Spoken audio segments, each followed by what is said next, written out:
Greetings all, Ben here from East West. Couldn't help myself. I thought I might just step through a few of these other more junior sort of names in the uranium space. Pretty interesting stuff going on. So I'll leave Cameco aside, and I'm just going to start here by looking at energy fuels, just out here on a weekly.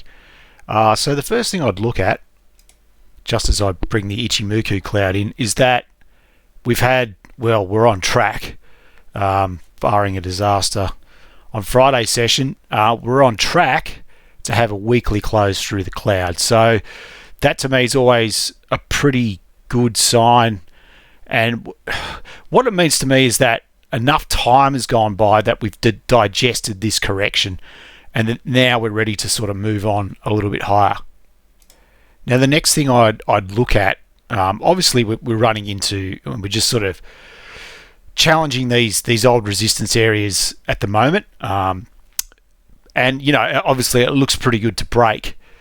So what I would probably do at this stage is just look at a bit of range expansion. So I think at this point it's pretty fair to say that this has been the range that we've been stuck in since May last year. So basically for an entire year we've been stuck in this range, and we're not out of it yet. But if we were to break away, can we just expand this range? So a very simple range expansion would take us up here to the old highs. I mean, we've got this high here at $11.40, but 100% expansion would take us up to $11.80. So, just that would certainly be an area of interest to start with, sort of the top of this box here, which would represent 100% expansion of this choppy range that we've been in. Now, the next thing I do is I just look at just the simple retracement because it sets up for a measured move. Now, what I like about this chart is that after we made this peak here in November 2021, we've tested this 61.8 twice, and it's more or less held very well. We had a little slip through here, but we didn't make the high here, but we never closed below it, and it's really respected it. So to me, when I see that leads me to want to bring in a pitchfork. Now I could come off this, but I'll just come off this. And what I would be thinking is, for a start, you would be looking for the measured move. So the simple measured move would be this up to $13.84. But I don't know if we're going to be able to make a perfect touch like this. That looks a little bit too quick, but you never know. I mean, that's sort of May 2024. But the median line of this pitchfork and that measured move area sort of lends itself to a target, an area of interest. And then maybe we just we can even just look at a 1-to-1 swing. So that would put $15.34. So I don't know if that is asking too much of the stock, but that would be a 1-to-1 swing. So going back, just looking at what we've sort of done in the past and where we are and what we could do, these sort of areas here would sort of present areas of interest, I think. And that would probably tie more into the range expansion. And in fact, if we just look at this range, we can see that 100% of this chop range puts us right back up here to $11.85, which ties into these old tops here. So, I mean, we fell a bit short of it there, but maybe that just tied in a bit more to some of these peaks here. So you can see, obviously, that there's an area here. This sort of zone would, once you start getting up and challenging this top, that's the next zone where I'd certainly be, my interest would be peaked, say it like that. And then even just bringing in the 61.8% of this move would still bring us to the edge of that zone. So that to me, in energy fuels, so what's that, $11.30 up to $12.26, that's the sort of area where I'd definitely be interested. Let's just call it decision time. That's kind of what I would think there, is whether or not you want to maintain your position, trim, tighten stops, whatever you want to do. Maybe just going to hold for more. But that certainly looks like the next major barrier to me. Now I'm going to leave the Elliott aside because I've got a few clues, but it's still super unclear. All I can really think is that something completed down here. So my rough idea would be something like this, where we had a really short C wave to complete this X. I'm not in love with this. I don't think it goes together super well, so that's why I'm just leaving it aside and leaning into other things. But certainly one thing that's good and weighs in its favour is that, even just these immediate tops we were poking into, this volume is noticeably growing. Okay, so we've got volume buying that's going to come in to test this immediate resistance zone, which we're just sitting in right now. But, we've had a pretty good shoot up in the last 2 days. That's quite a steep run. I mean, we've come from $7.44 up to $8.14 as a high. So, that's... But the volume's growing, so that there's definitely some buying going on in there. So we just sort of, in the very short term, obviously we just want to see probably this broke and then retest it and then go on like that. That would be the general idea. Now, just cycle wise, what's happened here is that this low on the 7th of July last year, once we printed this low here on 16th of March, this low here probably needs to just be aligned a little bit better. That made an intermediate cycle low whose high was higher than this intermediate cycle low. So that's great because this now solidifies as a yearly cycle low. So I think we've got one cycle here of 90 days is quite long, and we've got another cycle here and daily cycle 2 of 80 days, which is also quite long. I haven't actually worked out my windows for energy fuels, but right now we're on day 27. We've run pretty hard, so whether or not we're just going to take a little pause, maybe come back here to make daily cycle 3 below the 10-day moving average before we kick on, remains to be seen. But I would just say that at the very least, the market's running pretty hot. Okay, it's come up quickly, so we are sort of overbought time-wise, and I'm just looking at this ADX. I mean, there's a very strong trend. Not the strongest we've seen, which was sort of back here, which was the peak strength of this trend. But we're kicking up. It's definitely growing, and at 41, that's a quite a strong reading for the ADX. Now, all in all, we've got quite a good trend channel going on here, which we've now busted through. So, like I said, it's just now wait. I mean, you can see it. You can just see it here. It's just waiting to see if this breaks. So maybe this breaks. We come back and test this trend channel before we kick on. But definitely no reason to think that we can't remain bullish, even though there's got to be some sort of correction at some point. But I'm not expecting a top and a plummet. Maybe just a little downturn, just to take a bit of a rest before we gather ourselves and go on further. So just flicking over now to energy fuels, and you can see here, I mean, this is a monster week, and we've well and truly cleared the cloud here. I mean, this is a big move really for this stock. So, that's certainly bullish. And what we've done here is this week's well and truly broken the back of all this sort of resistance that we had.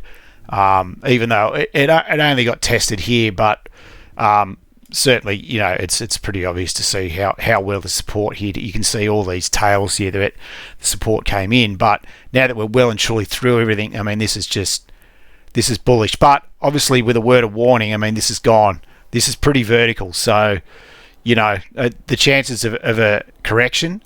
I mean, and maybe we just correct back to test this before we go on again. I think that's certainly growing, because this is accelerated very quickly. So one of the things I like about UEC, just from a chart, and it's evident on most charts. It's not. I didn't really point it out so much on energy fuels because it's not as clean. But I mean, there are some cleaner examples. But this is just a nice trend. Now, the fact that it's, even though we didn't quite touch, I mean, you can sort of trim that up so it sort of takes more of an average. But the point being is that we're also busting above the midpoint of this trend. I mean, obviously, same thing with the others. We haven't tested the top side of this trend channel. That would certainly be somewhere we would look at. But the connotations there are pretty clear that we're busting out. We're on the run. So there was a lot of waiting and trying to digest this chop and one more test of the lows. But now that we've cleared that's pretty positive.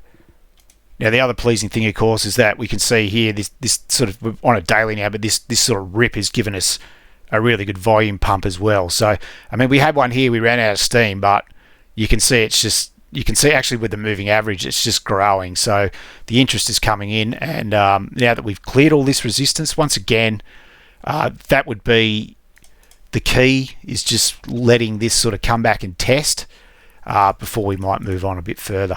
Now there's not a lot in the way of top side here. I mean, there's only the obvious sort of points that we need to sort of clear, but you know that there's not a great deal technically in the way now. We've sort of cleared everything out of the way, so it'll just be a question of challenging these areas to see if we can get through them or if we just sort of reject away. But right now it's pretty good.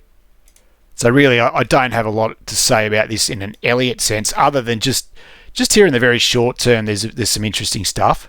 Now this kind of would lend itself to the idea of an impulse, and this is what we'd want to see when we, I mean, this looks just like a classic impulse in terms of you've got the up, the come back. I think when you measure that out, you can just see here we came back and just had an almost precise 50% touch. So that's kind of cute. And now we're rocketing forward. So that is what you would expect. This is what we talk about, wave 1, wave 2, and then we get a big wave 3, and that's kind of what it looks like is happening here. So something completed down here, but putting it all together is not great. I mean, it looks like a three-wave swing, like a 1, all this chop, and then down again, and that's the three-wave swing. And now we're finished the correction, and now we're pressing on with the rally.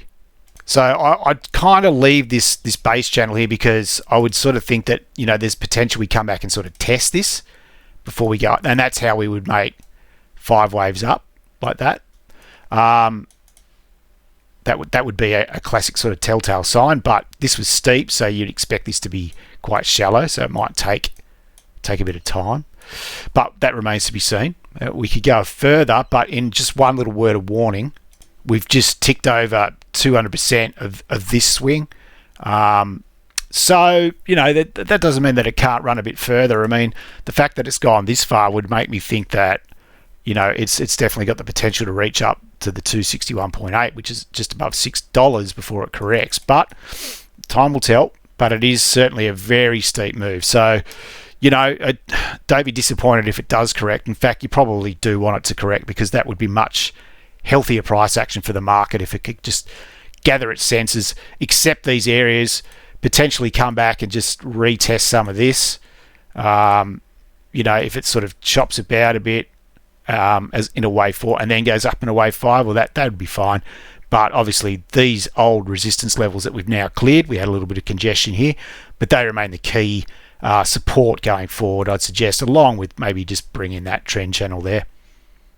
I'll just finish off having a look at Sprott very quickly. I won't do Ichimoku on this because there's not enough history, and you need, on a weekly, you want plenty of history for that cloud to really establish itself, and I don't think we've really got it here. But, you know, the very basics, we had a very good downtrend that's run out of steam, and now we've broken through, and obviously we had some immediate points of resistance here, which we've now cleared, and now the targets remain pretty obvious, which is kind of here, and obviously the old height here.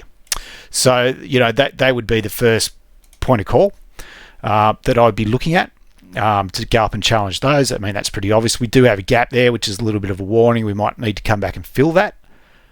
But the same phenomena can be seen here, is that the volume's just rising. The average volume's rising. There's definitely more buying coming in, and it all looks pretty rosy for the bulls. So kind of other things I'd look at here. I mean, again, you could say that we were stuck in this choppy range that we've now busted out of. If we clone that, you know, just looking at range expansion, that would put us a little bit higher than the all-time high. So I don't know about that, but we'll just have to wait and see. But that's just something you could also keep an eye on. Or you could just sort of take the length of this whole swing and take it off the low. And what would we be looking at? Well, I mean, 1 to 1 is at $71. That's a long way away. So I'm not going to make the sort of prediction that it's going to go there. But I'd probably then certainly be interested in this zone. Just be on alert if it can reach up here just above sort of $52 to $54. That would kind of be where you think, okay, well, do I have a decision to make? It's the same thing. The only thing here is now that you're on the ride and it's pulling away, you just got to pick points where you think, okay, do I have a decision to make, and what's the decision going to be? Do I need to tighten stops? Do I need to trim my position? Do I need to add to my position? Maybe you want to do that. That's completely up to you.